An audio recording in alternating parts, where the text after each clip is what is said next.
Hi everybody, I'm Megan Zeckman and I am live here trying again.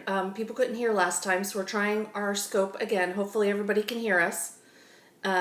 If you can and are on and would like to let us know, that would be wonderful.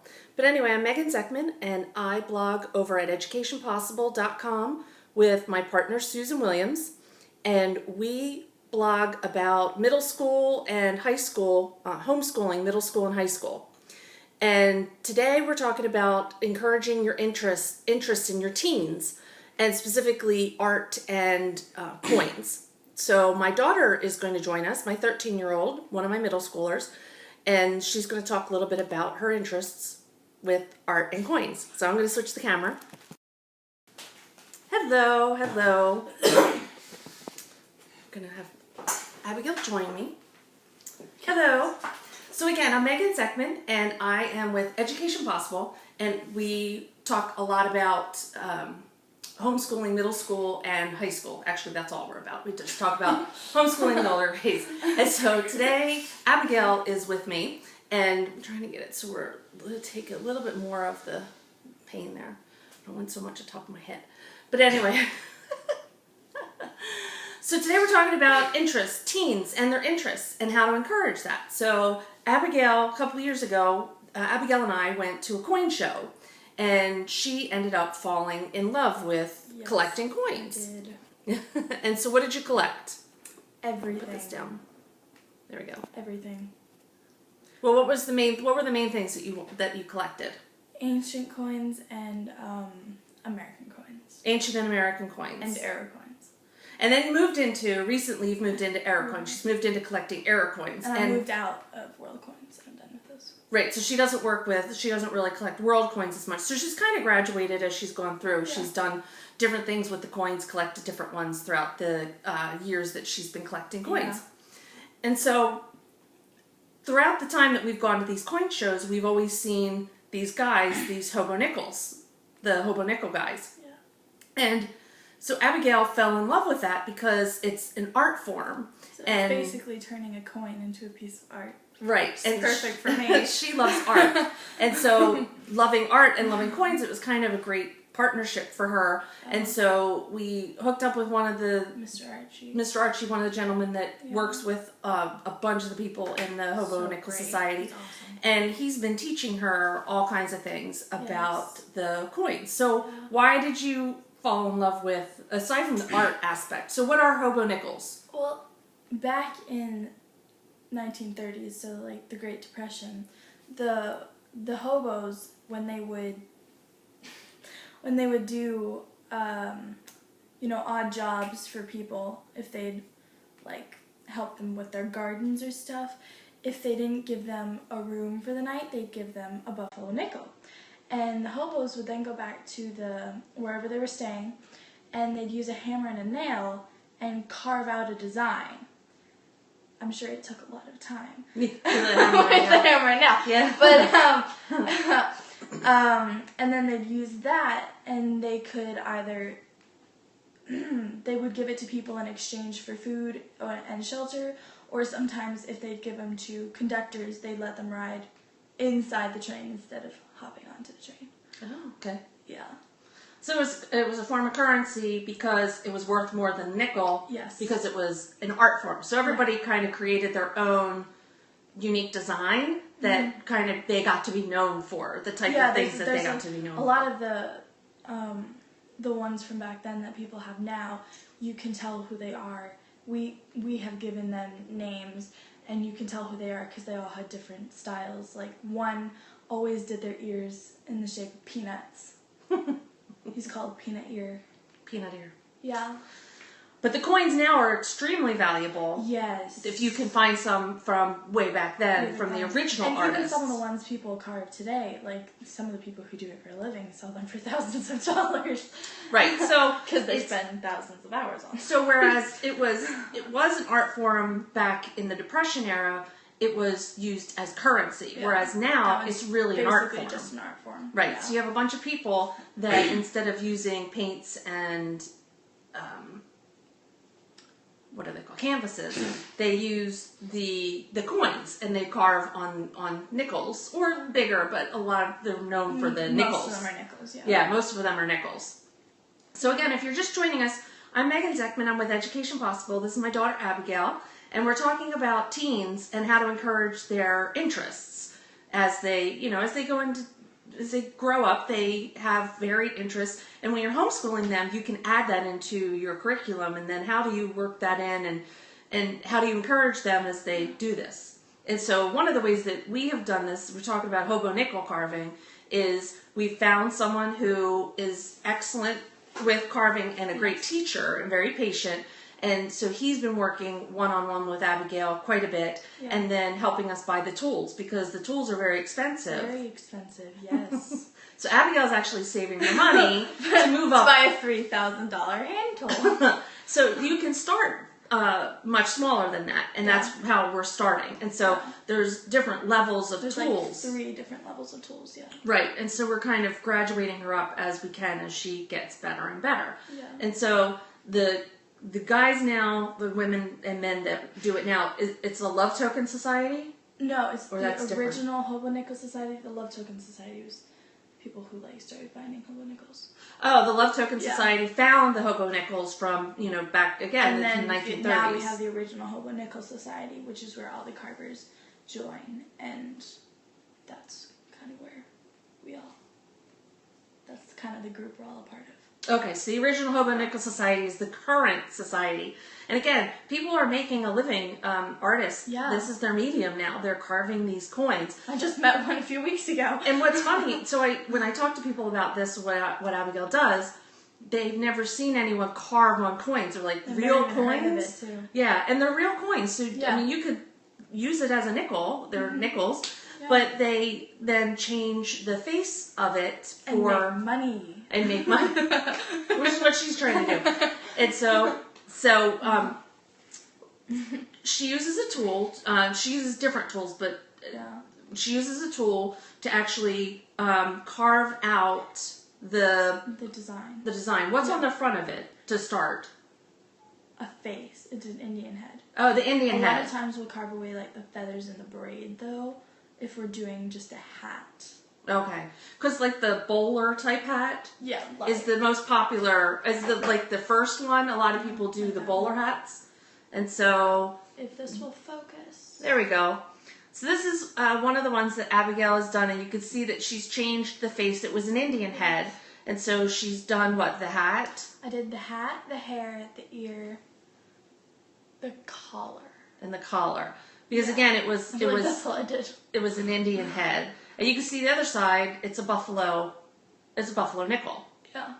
And so that's what she does. She changes the actual coin to have her art in it. Yeah.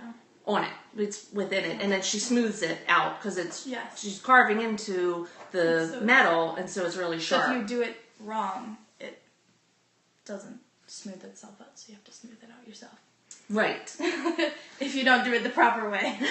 And so, like I said, a lot of people do this on nickels, but you can do them any size, right? Yeah. Because a lot of people will take Morgan dollar copper round pieces, and turn them into skulls and stuff. Okay, so those are the bigger ones. Any other coin you can carve on. People carve on anything. Okay. Yes, I've seen amazing ones on everything. So amazing $50. Yeah, and it's not just the people, so that they don't just change certain aspects of it, they change it completely, and you wouldn't even have known what was on there prior. I'm just artwork sticking is to people stunning for right now. You learn with people. You change the hat, and so you kind of work your way up, and then just like the guys did back in the Depression, you find your style and find what works for you, what you like to create, what people who like your coins, because you get a following too, and so what are they looking for, because you want to carve coins that sell, obviously. Yeah. And so what else have you learned? You learned you've done an Indian with the Mohawk. Yes, I learned just recently, actually, 3 weeks ago, how to take the Indian, nothing changed on it, and add fine hair and detail to it to make it look basically revamp it. So you can see that takes about 2 hours because each little hair, it's individual, and you just keep going down and down right next to each other, basically, so it takes a little while. Yeah. And then I also learned how to do skulls, which are very popular, so I'm very glad I learned how to do those. So this one's my most recent one, actually, because you can do them any way, really. Skulls, there's so much you can do with them. And a lot of people like to buy the skulls. Yes, they're one of the most popular styles. I still don't know why. And so she then sells those. And now there are people who sell them online. They have their own websites and everything. We don't have that yet.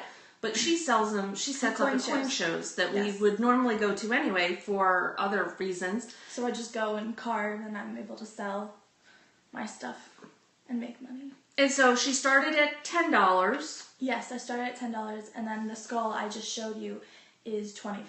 So I've been able to work up my quality, which then raises the price, which gets me closer to my hand tool. And so it's a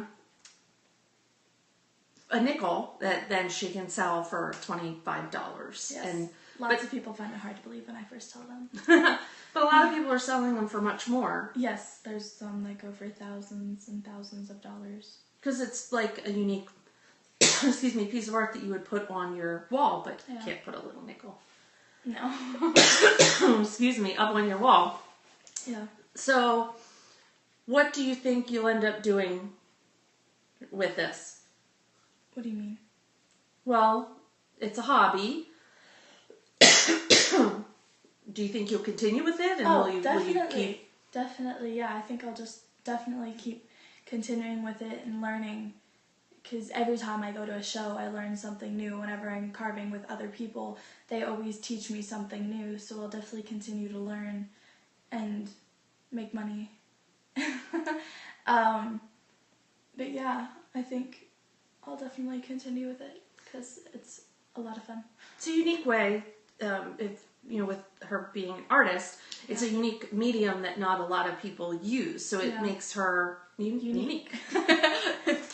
Unique. And so, as parents, we do what we can. So we try to go to as many coin shows that are in our area as we can. Yes. We try to get Archie to come over or to connect with him in the area to give lessons. And it is really cool when they're at coin shows. There'll be like 3 or 4 carvers all sitting there, and they're all carving. They all have their own specialties, their own designs. Yeah, and they'll all come over and give me tips or bother me.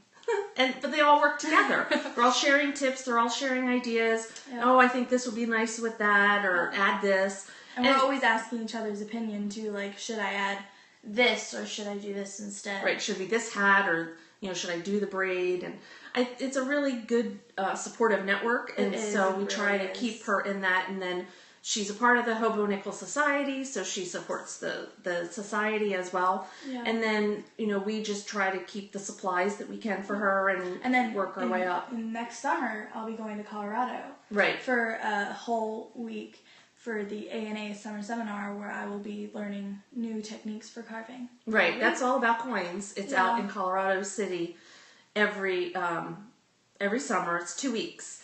And so she'll be old enough next year to go out there. I was old enough this year, but... Oh, so she'll go out next year and do all kinds of things, but some of them are with the Hobo Nickels, and so she'll be able to carve while she's out there and learn new things. And there's another class that's going to be here in January and February, so we're going to do that. So, you can really encourage your teen in various ways. It doesn't all have to be about the money, and you don't go for the full thing straight out of the gate because you don't know if they're going to like it or not. Exactly. So, because with this, it's very expensive if you get everything right away. Because the handpiece is $3,000 for the full setup. The microscopes are $1,000, and every different tool you need if you want the best quality, it's very expensive. So you're going to be spending thousands of dollars for the full setup. So if you are just starting, you definitely don't want to get it all right away, because if you end up not liking it or not carving then you just wasted a lot of money. And so we're working our way up, and that's the great thing about this type of thing. And there's a lot of things that teens are interested in, hobbies that they might be able to turn into a career. That it's good to kind of investigate those now, put them into your homeschool, add them as part of your curriculum, and start where you can and see what their interest is, see if they really like it, if they're going to stick with it and they want to continue, and then you can grow as their expertise grows. You can find a way to get better tools or more classes or things like that. Yeah. But I think it's important to encourage the teens to do something other than the standard schoolwork. They have to. They're going to need electives for high school anyway.